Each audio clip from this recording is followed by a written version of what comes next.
Good afternoon, everybody, and good evening. My name is Asmaira Alibai, and on behalf of the Faith for Earth Coalition, a specialized program with the UN Environment Program, headquartered in Nairobi, Kenya, the Faith and Belief Forum, the Faith for Earth Youth Council, the Children and Youth Major Group to UNEP, and the Interfaith Working Group on Pollution, it's my pleasure to welcome you to this webinar. Um, welcome you to this consultation. We're very deliberate in the way that we've structured the next hour with you and for you, because we want to make this as interactive as possible, so that we can build out our work on sustainable fashion. So let me very quickly outline the objectives of this consultation. We aim to highlight how faith, values, and culture can reduce textile waste. And we have our incredible team member at the Faith for Earth Coalition, Ms. Marit, who will share more about this position. We will try to enhance the Faith for Earth Coalition's research on this topic under our Sustainable Lifestyles Roadmap. And we'll do that through the case studies that will be presented by our speakers, Mr. Halak and Ms. Agnes.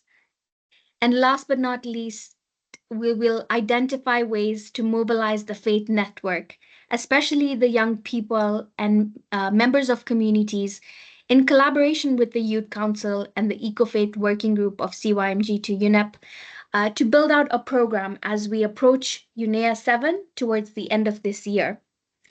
In a nutshell, that's what we hope to achieve in this consultation.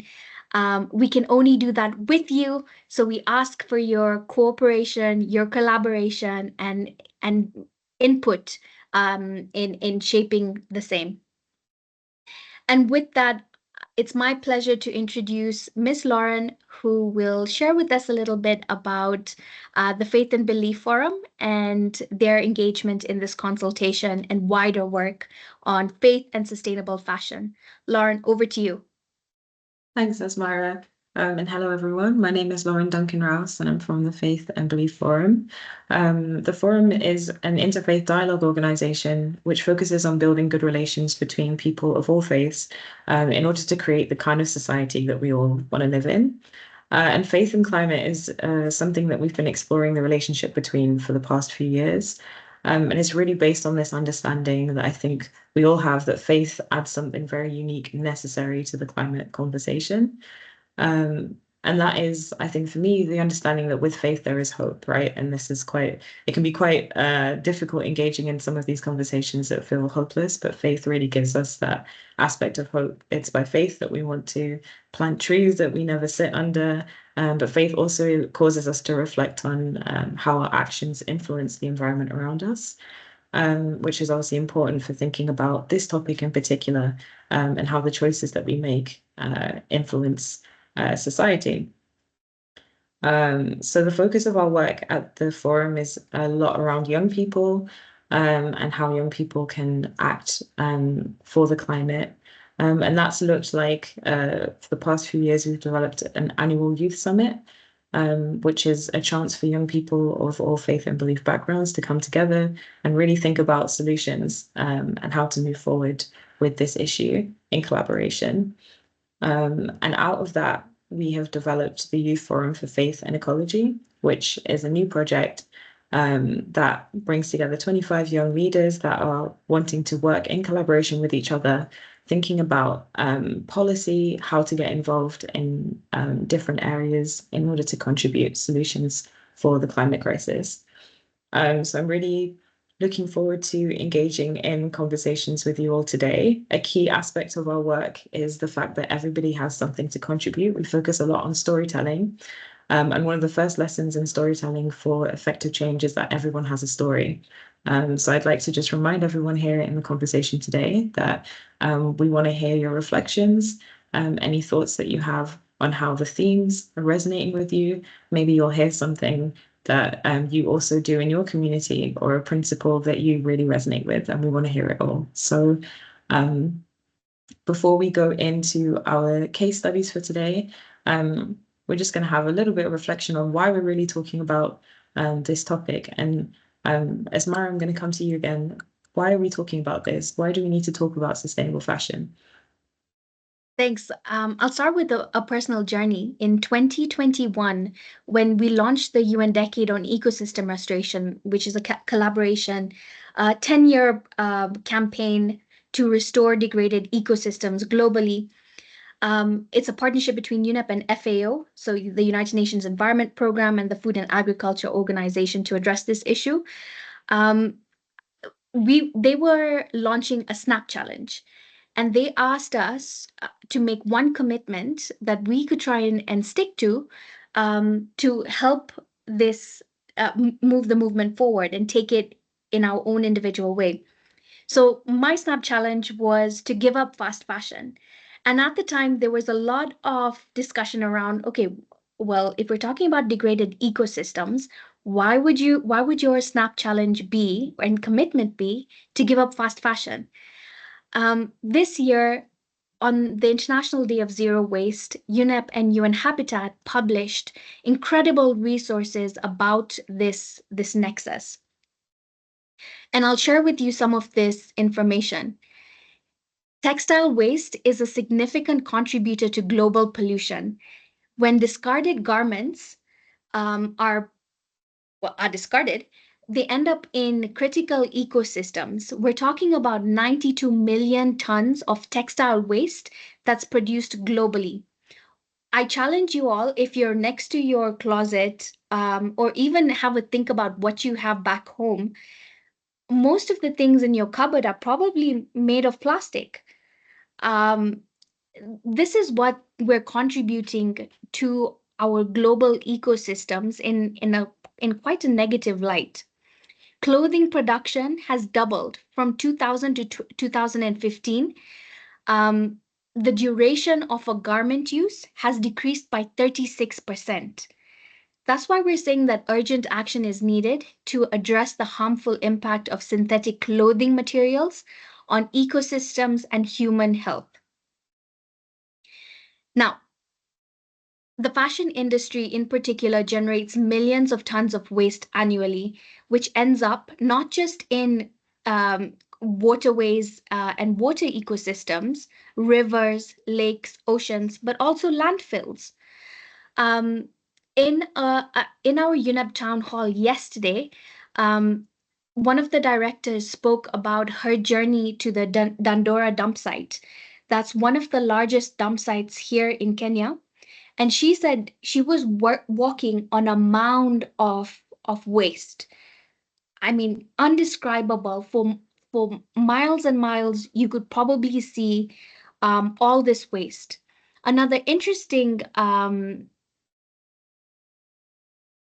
piece of information that I'd like to share with you from the research that was done on the International Day of Zero Waste is that at least over 450 million tons of plastics, that's 2/3 of which are short-lived products, quickly become waste.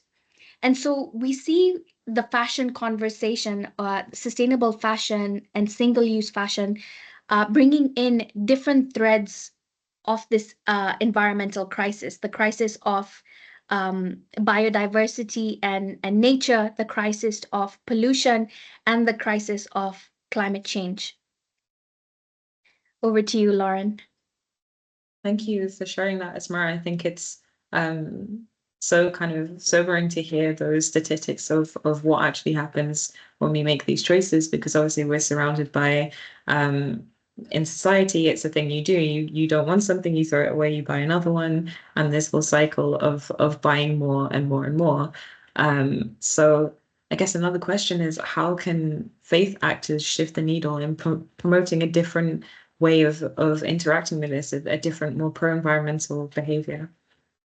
I think that's a great question to start thinking around what faith organizations, youth of faith, people of faith, faith communities can do. There's a lot that can be said, but I'd focus on this whole element of behavior change. How can we rely on our values, our ethics, and the way that we express who we are and how we live our lives, to promote actions that are pro-environmental, that conserve our earth rather than contributing to the degradation that's done on it. We look at an inward and an outward journey. So if we start from that mindset, that we can express who we are from our traditional religious spiritual beliefs and bring that out in individual actions, whether it's a small commitment like I made in 2021, or it's organizing a project or an activity in your faith community, as we'll hear Halak has done, as we'll hear Agnes has also done. um, I think that's a really powerful way for us to make small changes so that can translate into some of the bigger results that we want to see. That's one thing, talking about uh, behavioral change and acting upon it. The other thing we can do is advocate for this, well, for people and communities that are perhaps not as privileged as we are. For example, um, the people that work in the fashion industry and perhaps don't earn the minimum wage as they should. Young people who are taken advantage of to exacerbate, this whole consumptive patterns that we see within the fashion industry. Whatever the case may be, when we see injustice like this, I believe that we're all called upon to act, to speak about, and to do our part in removing that injustice. And we can do that in many ways, in our individual capacity or through our faith communities, mobilizing within the communities and spaces, whether it's the Sunday school or the madrasa, or any other regular convening that we have, to try and put words and actions behind the injustices that we see. Over to you, Lauren. Yeah, thank you for that, Ismar. I think there's so much as well that we can learn from each other, and which is why I'm so excited to hear from our speakers today and from all of you. And I invite everyone at this point to really think about how our value system aligns with sustainability in so many different ways. Our faiths encourage that, and there's a lot that we can learn from each other and apply to this topic. But one last question for you, Ismara. In your opinion, what key actions can we take as a network? And what can we focus on to really make a difference in this area? Yeah. So the Faith for Earth Youth Council has done amazing things in 2024. It's aiming to implement its strategy and action plan that it launched. This year, they've taken a stronger look at the outputs of their 2024 work plan, where they basically try to identify who are the faith youth groups out there globally, what are they doing, and what do they have to say about different environmental topics. We talked about everything from pollution to climate to nature.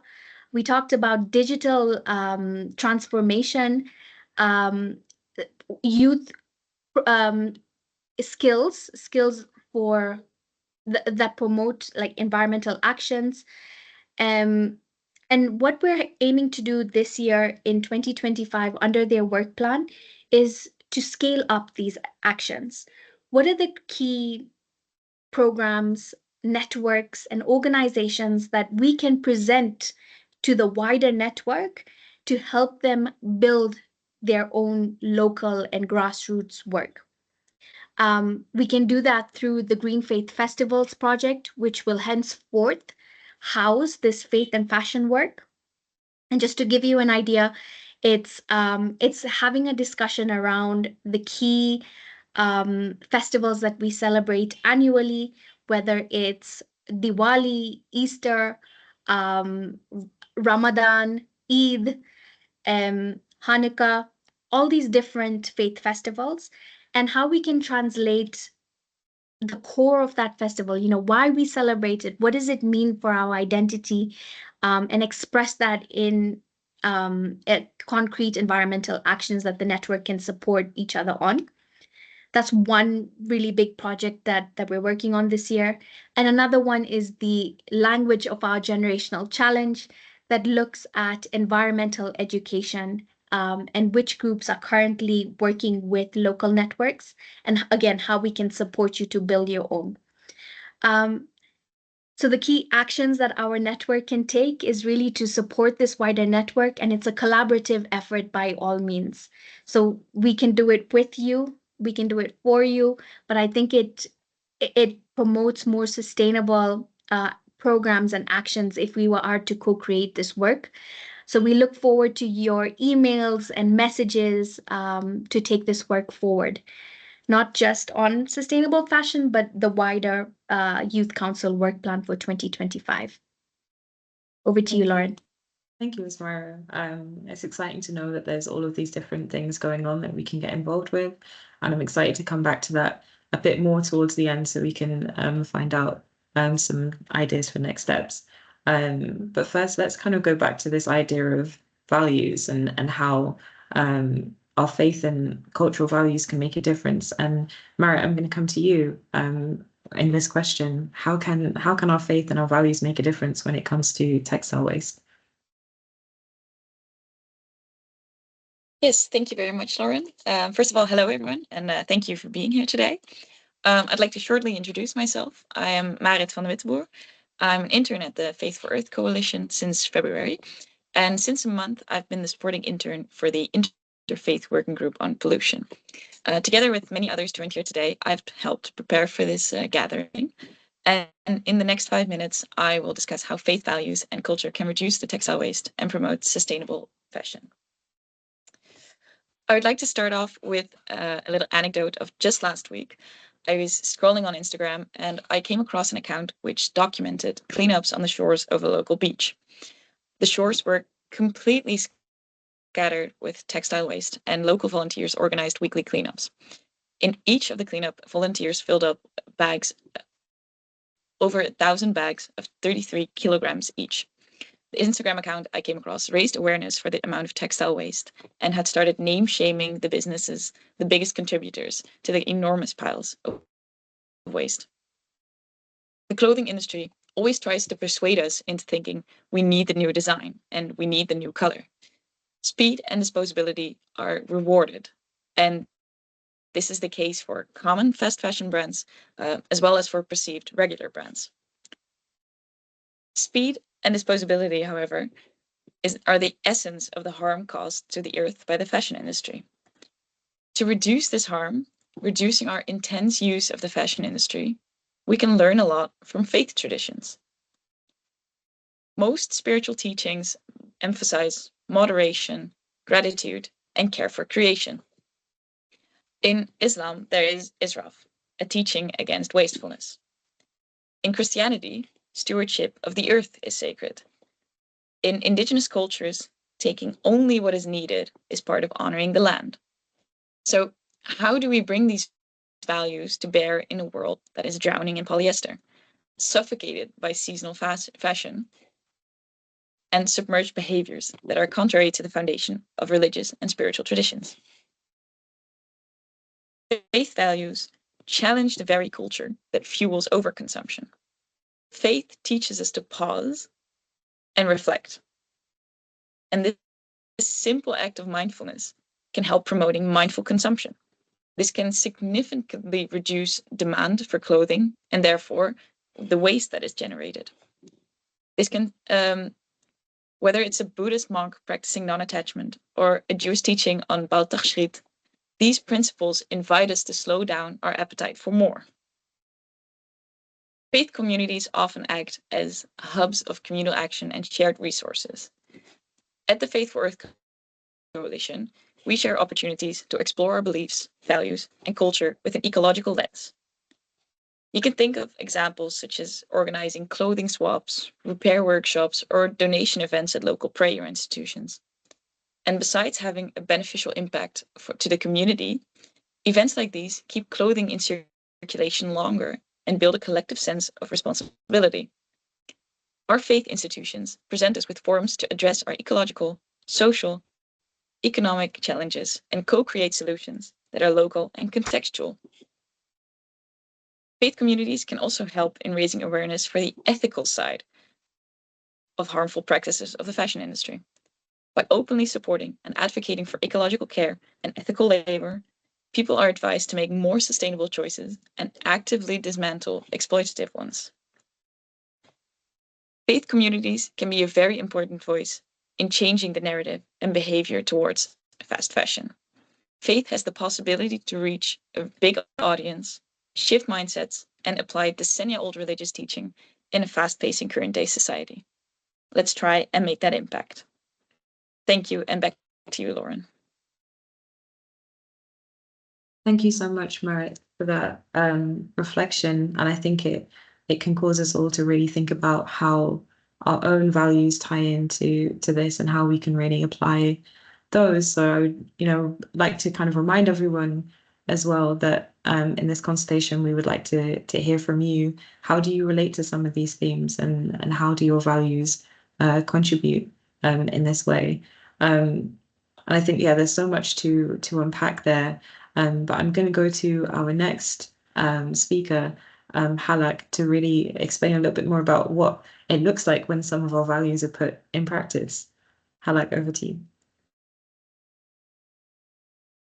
Thank you so much. Hi guys, I'm Halak. I'm from India, representing the faith of Jainism, and from Shrimad Rajchandra Mission Love and Care. So we run an NGO called Shrimad Rajchandra Love and Care, and this NGO is one with an all 10 care program, something for health, education, child. We try to go holistic and 360 degrees, and we add a care wherever we can and wherever we feel that there is a change that is needed, and that change should come from faith-based communities. So I look into the environmental care team for the same, which looks at promoting the sustainable development goals across the institution. Now, I'll just like to take you to some facts that astonished me, and they keep astonishing me every day. So, 92 million tons of textile waste globally is what we have been achieved, what we are looking at contributing with everybody's contribution. Now, the best part about this is that this waste is segregated into parts. So, there's a pre-consumer waste, like the fabric scraps from the manufacturing, which our tailors generally use. And then there's a post-consumer waste, which is discarded clothing once it's used. So significant portion is tried to being reused or recycled, but much of it ends up in landfills. And as we know, it is synthetic and with harmful hazardous chemicals that are added just to make color. So we look at actually dealing with each and every aspect of waste separately. So 7.9 million tons of textile waste is accumulated in India alone every year. Now, this is where we came up with solutions for. So there's a tenet in Jainism called aparigraha. Aparigraha is a fundamental tenet that means non-possession, meaning taking not more than what you need and making sure that it doesn't become your greed. So it is a practice of non-acceptance, of non-accumulation, not gathering more than what you need to survive. So we took this tenet and we actually came up with multiple projects which we experimented with youth. So I'll take you all through the journey of all these projects. First was EcoBricks, where we dealt with pre-consumer waste. So this was the waste that we made the students collect from all the tailoring shops nearby. We collected roughly around 800 kgs of it, and we converted into eco-brick furniture stools, which we later gave to underprivileged communities and play schools in the rural hinterlands of India. Another was where we used the granary waste, like where grains are stored in jute bags. Those jute bags are eventually wasted, so we converted them into sustainable, eco-friendly stationery pouches. A third was a campaign that we ran. Now, this was a very unique one because here we realized that when you're growing up as a child, you do not have the choice of actually using less, because every 2 years you're outgrowing your own self and you do need to buy a new pair of clothing that is suitable to your size then. So we came up with a campaign where the kids would actually take their old clothes, convert it into a tote bag and gift it to some student that doesn't even have a school bag. So this was called T-shirt to tote, and like we saw more than 900 students participating from across India, and we saw beautiful bags being donated. And the last one was where we thought that, okay, we taught them about pre-consumer and post-consumer waste and alternate industry, but what about actually replacing synthetic completely with plant-based? So we invited a company called Binofi Leather, and we made students make banana fiber leather out of it and products out of it. So let me walk you through that. So this was the first activity. In this, students collected 1,500 used plastic bottles and 800 kgs of waste fabric from local tailors. Eventually made 460 eco bricks. Now these eco bricks have to be very tightly packed in a way that this bottle becomes as hard as a brick, and this bottle is full of scraps of cloth waste. And then these were used as tools and benches across schools in South Gujarat. So they managed to make 460 eco bricks, which became roughly around. So each eco brick requires 19 to 20 bottles. So we made roughly around 20 to 22 pieces of furniture. So this is how we made it. 900 plus students participated. The second activity was eco pouches. We made students make pouches out of jute gunny bags of grains that they had at their own houses, and we made stationery pouches out of it. So this was a beautiful one where they could literally paint with eco-friendly Gowcrete paint material, and they used newspaper seed pencils and lot of eco-friendly materials, completely eco-friendly stationery pouch with everything that has been recycled from something. So from newspaper, they made pencils. From waste MDF and plywood, they made scales that or rulers that could be used. They even went up to make eco-friendly erasers. The third activity was the t-shirt to tote. Now this was amazing because a lot of students, they really went digging for their old clothes. They went to their parents and they're like, okay, we want to see what we can do with it. And it's so easy. You don't even need like a tailoring machine. You just need a pair of scissors and you can convert it into very, very fancy and fashionable bags. Now, these guys literally redefined what fashion means in the rural hinterlands, because where kids were using thrown away discarded plastic bags to carry their books to school, now they were proudly wearing something as fashionable and trendy as the urban youth population contributed through their t-shirts. And this is something I would invite each one of us to actually do at least once in our lives. Go back to our old clothes, go back to our cupboards and actually make a tote bag and gift someone. We also started this initiative where we converted old flexes and banners. So like the hoardings and the banners that we use and canvases, old canvases, art canvases into laptop bags and purses for a lot of the ladies that are generally into tailoring, thereby creating livelihood and employment. And lastly was the Benofi leather, plant-based leather activity, where we taught the kids how to segregate the banana leather through the fibers and then eventually helped them make products like these, as you can see below. So these were our small initiatives that we ran. More than 5,000 students participated in all of this across the last year. So we are hoping to build a global community that can adopt and promote responsible consumerism, which is need-based and not greed-based. Together, we can build a greener and cleaner future. And as my spiritual master Puja Gurudev Shri rightly says, compassion is not love for few known ones, it's love for all beings. And I thank each and every participant out here who's here to listen, contribute, and who's actively driving change across their respective communities, and looking forward to hear many more ideas. Thanks, Asmira, for the opportunity. Over to you. Thank you so much for that walkthrough of the amazing work that you've been doing, Halak. And I know I probably speak for many of us when I say that it's really inspiring to see not just how you've taken your faith principles and manifested them in the community, but also how it's been used to really help people and bring people closer together. Just a reminder to everyone that we will be having some questions after our speakers have presented. So I'm seeing a few of those hands up. Please do put those in the chat so that we can get everyone involved in the conversation. But before we take questions, I'm going to call on our other speaker, Agnes. If you can share with us another example of how faith is being used to create change in this area with your project. Over to you.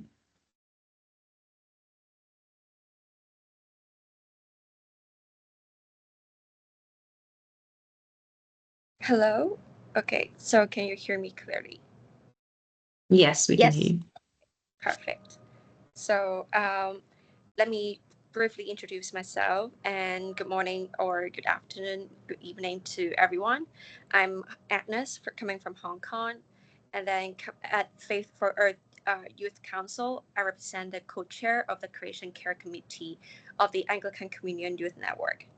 And it's a joy to be with you today to discuss how faith can inspire tangible change, and especially in confronting the crisis of textile waste. So I will share a very powerful example, and besides the wonderful effort shared by Halak, so coming from Green Anglicans, they also have the Spring into Action campaign, which reimagined the traditional practice of Lenten fasting as a radical stand against fast fashion. Because when we talk about faith, it can intersect with many daily choices. Even our clothing can become an act of justice. So let me share a bit about the background of the Green Anglicans. So they are a movement started by the Anglican Church of Southern Africa, which focused on empowering and encouraging and holding the church accountable in caring for the earth that God has graciously placed us in. So for many of us, Lent is a season of giving up probably chocolate or maybe coffee sometimes. But in 2025, starting this year, Green Anglicans challenged us to fast from something far more persuasive, that is fast fashion. So why? Because the fashion industry is one of the world's top polluters, generating 92 million tons of waste annually, and as mentioned by Halak, while often exploiting workers. And according to the Bible verse, Luke verse number 3 and chapter 3 and verse 11, it reminds us anyone who has two shirts should share with the one who has none, and anyone who has food should do the same. So within that campaign, we're all urged to wear what we really already owned. So probably we can mend our clothes or repurpose or style creatively. Or sometimes we can swap clothes with our community. So there is a secondhand store organized by the church in Cape Town. So they started a secondhand store that allows people to drop off used items that could be repurchased, and the money coming from that store goes towards the outreach ministry within the community. Or sometimes we can even host our own secondhand used items events. So from time to time, we can build the solidarity while reducing waste. And the case also invite us to reflect really more deeply. So on their consumption and ask who made this and who was the cost to the creation. So for Spring into Action, the campaign doesn't just it's just not about organizing. It's about living simply, reducing waste, and being generous. When we give away what we don't need, we help others and protect the planet and honor God's call to care for his creation. So eventually, and I would like to invite every one of us to reflect. So for us, faith communities, can we use some sacred seasons, for example, Lent, to promote fast from fast fashion, just like what Green Anglicans did?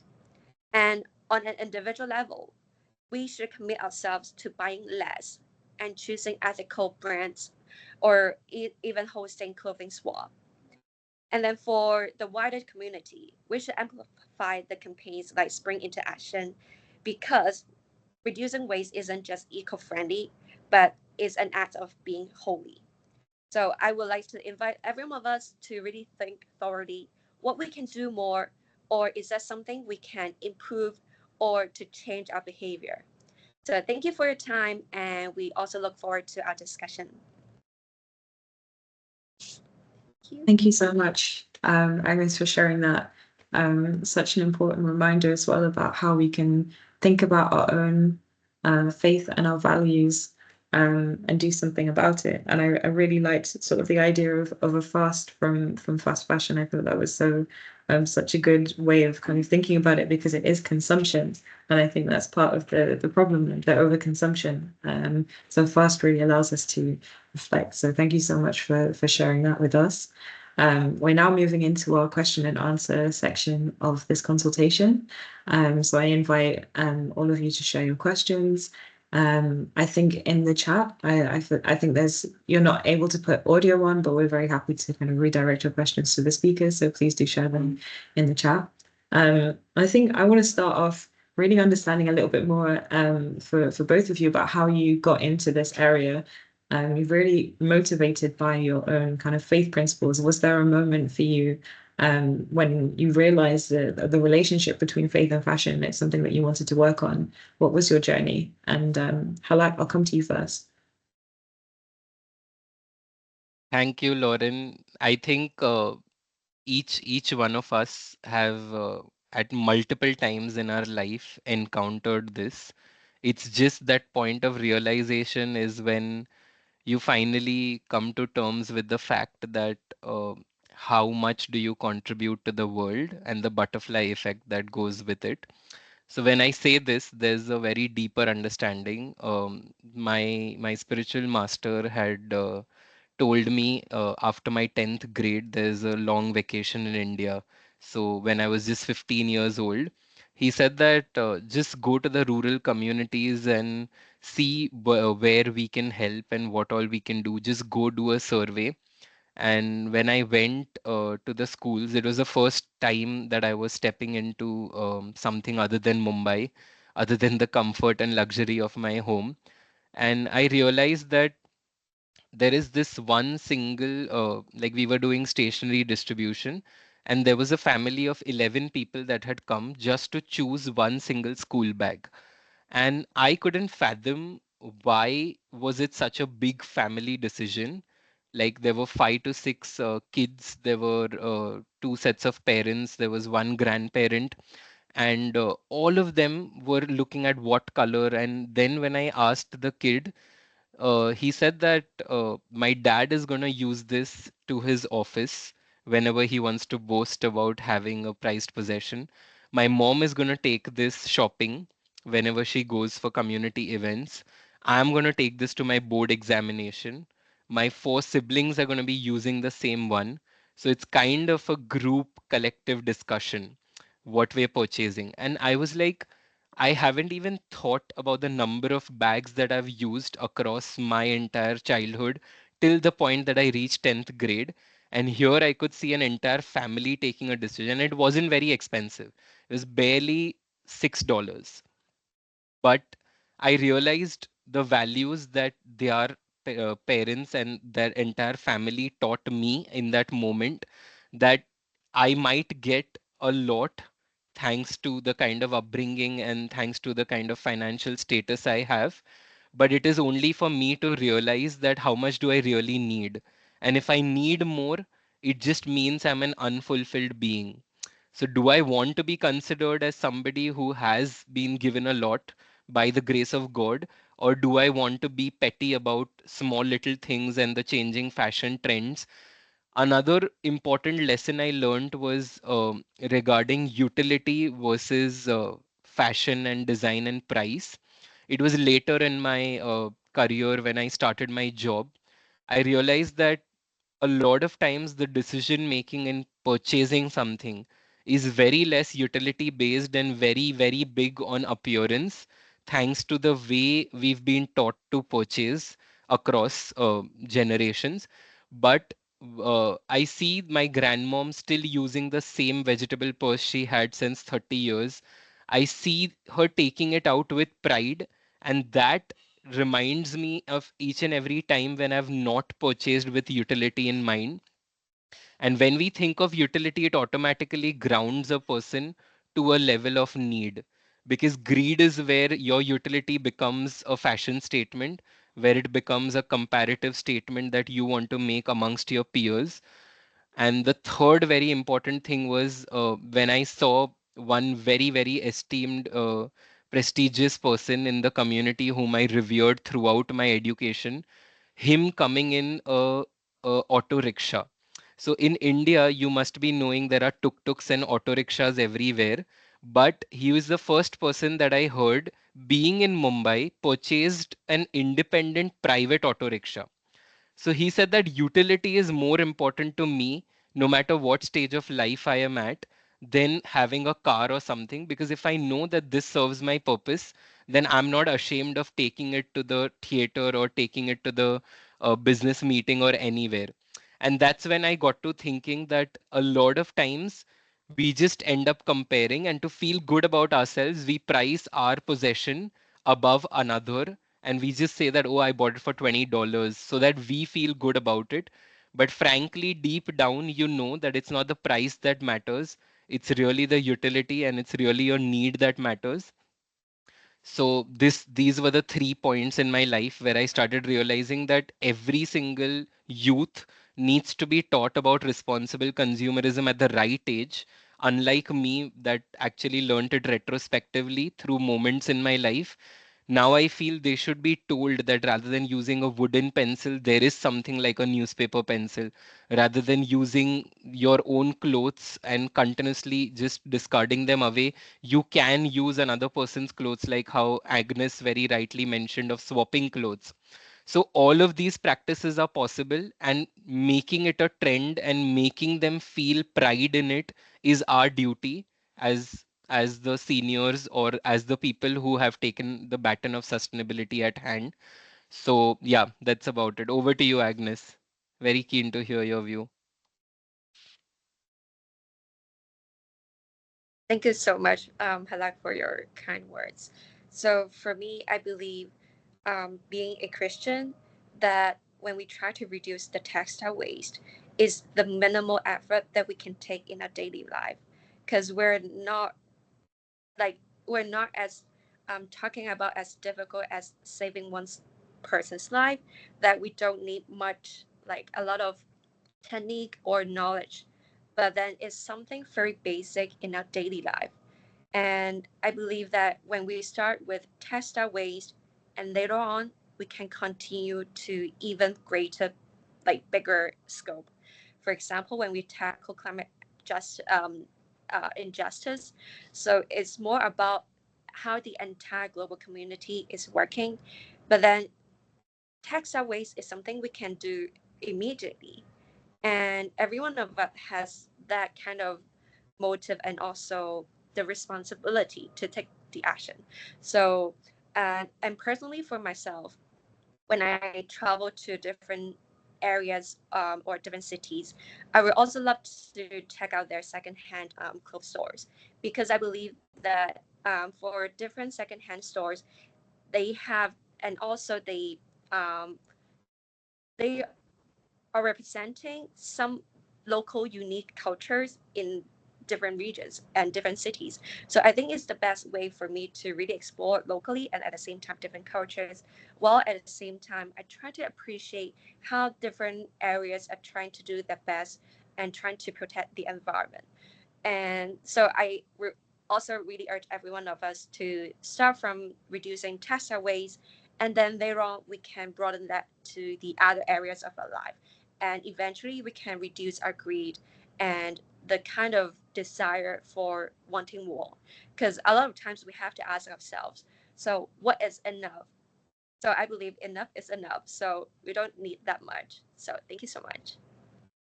Thank you both so much. I think, yeah, so many interesting reflections there from what you said about the way that we approach decision making when it comes to buying things. You mentioned Halak about like fashion and design and people wanting to feel good about themselves. And there's also the narrative about, shopping to feel better. But thinking about the timeline of our choices, thinking about the family making a decision of buying something together and all the ways that they were going to use it individually. But society's become very individualistic. We make a choice for just for us, just for right now. But thinking about the different ways we can approach that, is, yeah, so rich. Thank you very much. Moving to some of the questions, we've had some come through on the chat, and I think one is really about the practicality of the work that you've been doing.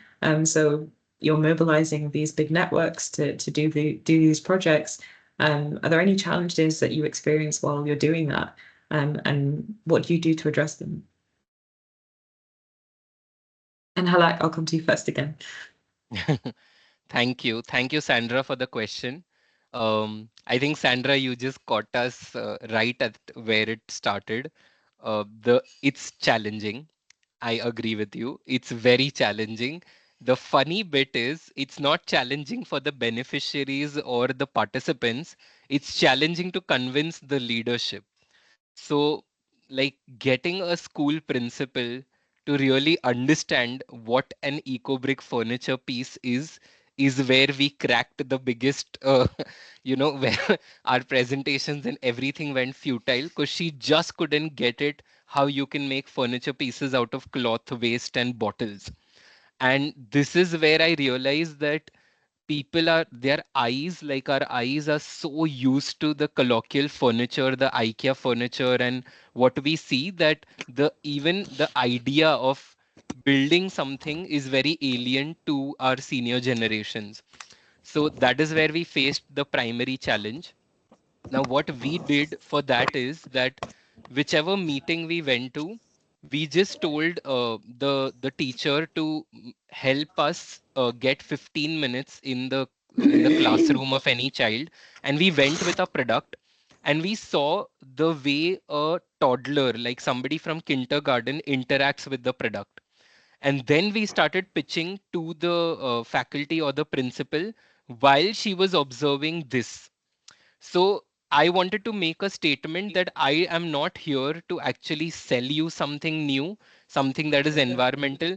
I'm here to show you that how tamed our eyes have become to actually wanting something that looks sophisticated versus something that even a toddler understands is more utility based. So that's where I won the first set of principles, and we got more than 1,800 students participating. Another big challenge was the T-shirt to tote campaign. It was really tough to convince the parents that have already thought of the use of a t-shirt as a mop or as a cleaning cloth inside the homes to really go ahead and say that no, this can be somebody's school bag. Mom, why are you really stripping it to shreds, and what are you doing with it? So that is the conversation that helped to such a large extent that eventually the parents started giving their own clothes to their children to create tote bags out of it. So they'd never thought of this entire concept that something that you wear can be something that a kid wears for his education in some hinterland. So that really connected and struck a chord where the kid is really reverse educating the parent on what it is to recycle and reduce waste that was at home.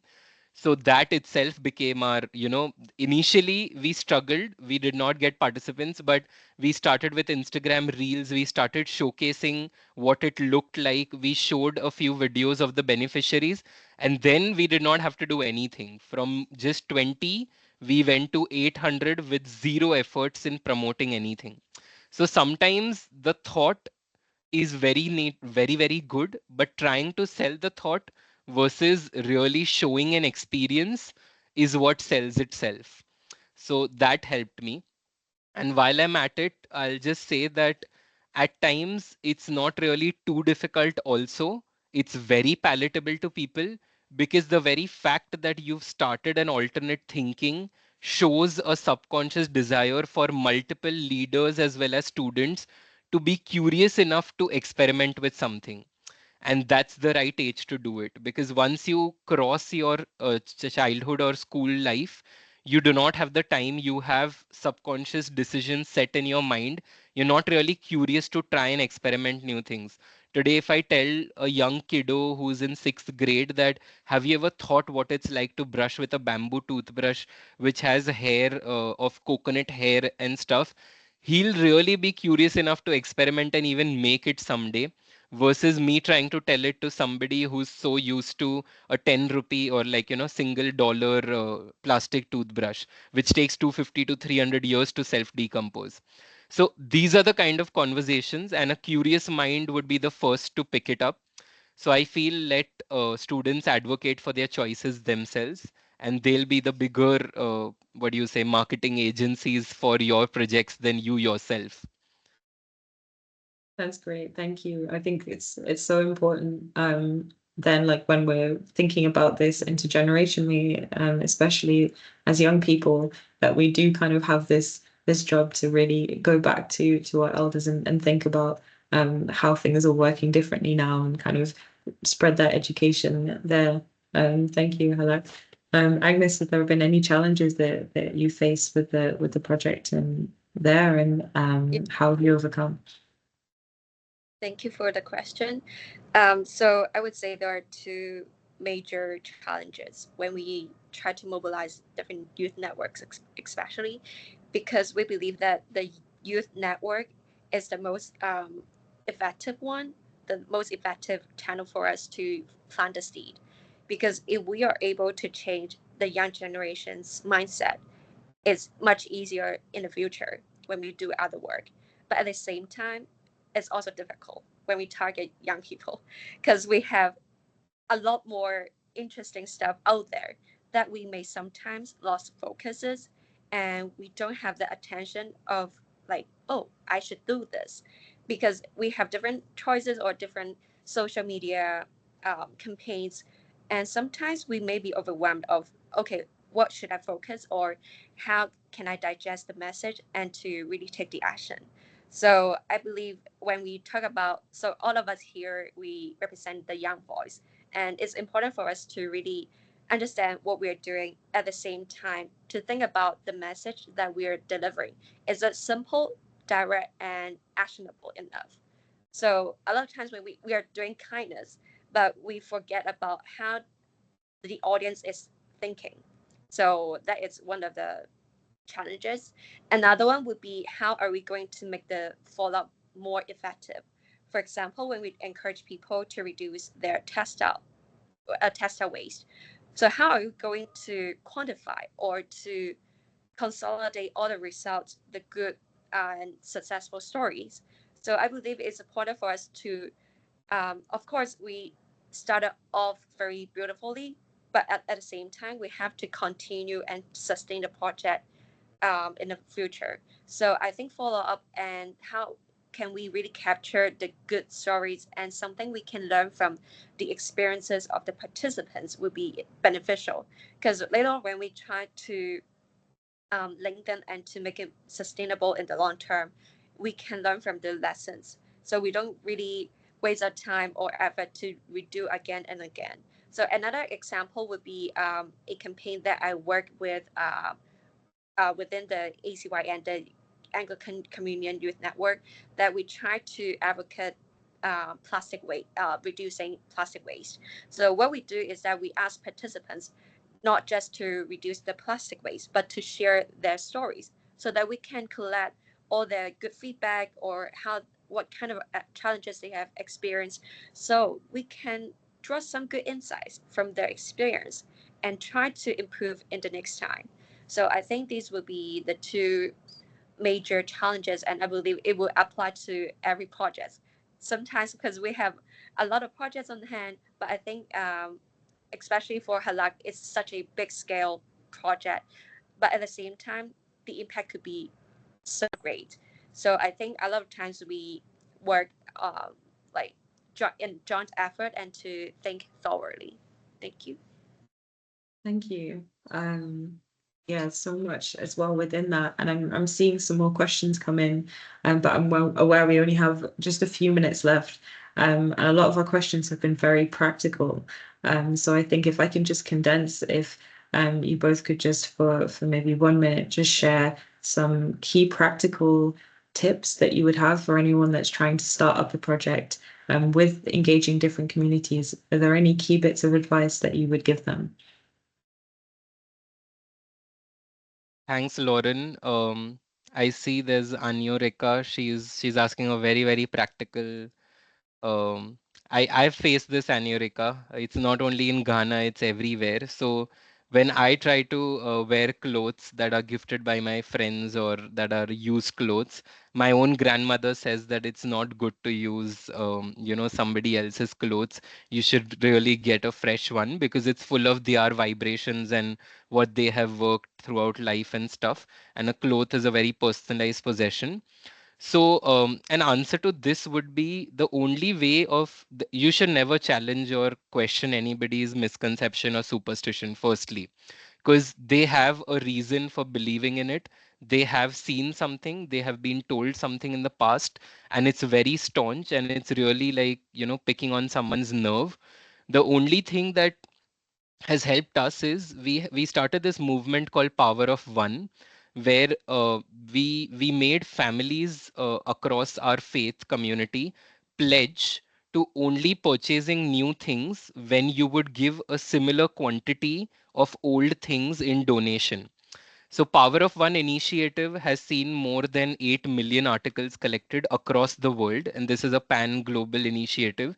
So, if I want to purchase 5 t-shirts this year, I would have to give away 5 t-shirts to somebody else, and I would literally have to commit. And this happens at Diwali. So Diwali is known to be a festival in India where people purchase new things, new articles. There are sales across our Amazons and Flipkarts. Every single place, it's like it's a shopping frenzy. But we make families pledge to this. We literally collect anything and everything that they want to offer. It can be a toy, it can be a piece of furniture, it can be even 5 kgs of sugar. But if there's anything that they want to consume, they would first have to donate and give ahead. So this would be my solution to it, that if you want to change or challenge or question somebody's superstitions, start a new superstition of your own and make sure that entire families and communities are participating in it and be the first one to advocate for it. So that's that. And I'd also like to take Ahmad's question of elderly communities resisting to participating in sustainable practices. It's very true. It's very, very true. The best way to really reach some elderly person is try to question them and dig something and some practice that they themselves have been doing. For example, my granny, she refuses to use a steel waste fiber based rubber for washing utensils. She still uses the coconut coir one. Now, when I question her, why do you do this when it's like just 5 rupee, it's barely 1/10 of a dollar. So why do you still practice it? She doesn't have an answer, but she says that some things shouldn't change. So that's when I say that okay, if you want me to adopt this practice of yours, let's see if you can adopt one practice of mine. And against that, what I tell her to do is every time you make South Indian food, which is known to have coconut in it, so I say keep the coconut shells for me and let's see if we can make a coconut bowl out of it, which can replace plastic or porcelain and your fancy chinaware. And let's see if you can give me soup and dal in that next time. So it's always going to be a barter. You need to learn and adopt something from them to be able to even strike a negotiation or conversation with them. So, but I have not been very successful. So I would like to hear everybody's opinion. Thanks for the question, Ahmed. Thank you. Thank you, Halak. Um, so much as well in that, which I think lends itself to the future of this work, with the idea of the Green Faith Festivals, this idea of reinterpreting and redefining things, and this dialogue about what our traditions are and what they could be, I think is so important. I'm sorry to say that we're out of time. I'm so going to have to wrap it up, but there's been so many great questions, which I'm sure the team are going to do something with, and this conversation will continue. And Esmara, I'll hand over to you just to kind of say maybe 1 or 2 words about how it's going to continue from here. First off, a big, big thank you, Marit, Halak, Agnes, Lauren especially, and behind the scenes, Ting, who hasn't said much in this consultation today, but has done an amazing job in putting together this work on sustainable lifestyles on behalf of the Faith for Earth Coalition.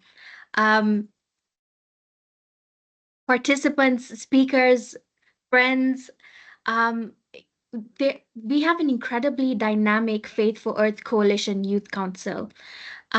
Each one of the members, and I'm very proud to say that Halak and Agnes are some of our members. I see Zara on the call. Jin, infamous Fireflies note taker, is somewhere in the participants list.